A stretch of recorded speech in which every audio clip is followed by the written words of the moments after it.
আসসালামু আলাইকুম। আজ দেখাবো নরম ডিম ডিম দিয়ে আলু ভাজি নরম করে। দেখেন, প্রথমে আলুগুলো খুব সুন্দর করে কুটে ধুয়ে নিয়েছি। এখানে লাগবে পেঁয়াজ, কাঁচামরিচ, আর লাগবে একটা ডিম নিয়েছি। এই নরম করে ভাজিটা আমার বাচ্চারা সবাই খায়। তেলের মধ্যে কড়াইতে তেল দিয়ে তেলের মধ্যে পেঁয়াজ দিয়ে সুন্দরভাবে নাড়তে হবে। নরম ভাজি আমার দুটো বাচ্চা খায়। নরম ভাজি ভাতের সাথে, রুটির সাথে, গরম গরম ভাতের সাথে, রুটির সাথে খুবই মজাদার। ইনশাল্লাহ আপনারা নরম করে ভাজি করে খেয়ে দেখবেন। আলু ভাজি, শুকনো ভাজি একরকম স্বাদ, নরম ভাজি আর একরকম স্বাদ। দেখেন, তার ভিতর আমি আলু কুচি কুচি কেটে দিয়েছি এবং এর ভিতর হলুদ দিয়েছি, পরিমাণ মতো লবণ দিয়েছি, পরিমাণ মতো দিয়ে, পরিমাণ মতো পানি দিয়ে, যেহেতু এটা নরম ভাজি হবে সেহেতু পানি দিয়ে সেদ্ধ করে নেব।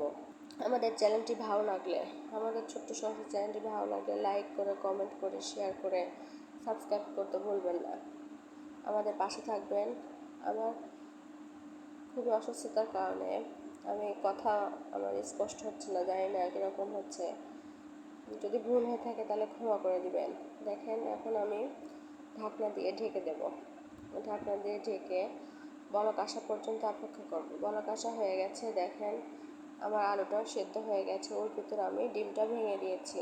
আপনারা ভাবছেন ডিম সরাসরি ভেঙে দিল কেমন যেন একটা গন্ধ বের হবে, কিন্তু না, ডিম ভেঙে দিয়েছি।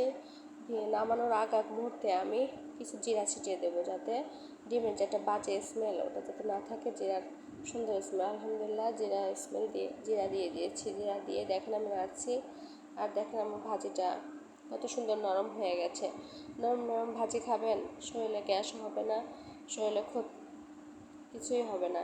ইনশাল্লাহ নরম ভাজি খেতে খুবই ভালো লাগে। আলহামদুলিল্লাহ, ভালো থাকবেন। আল্লাহ হাফেজ।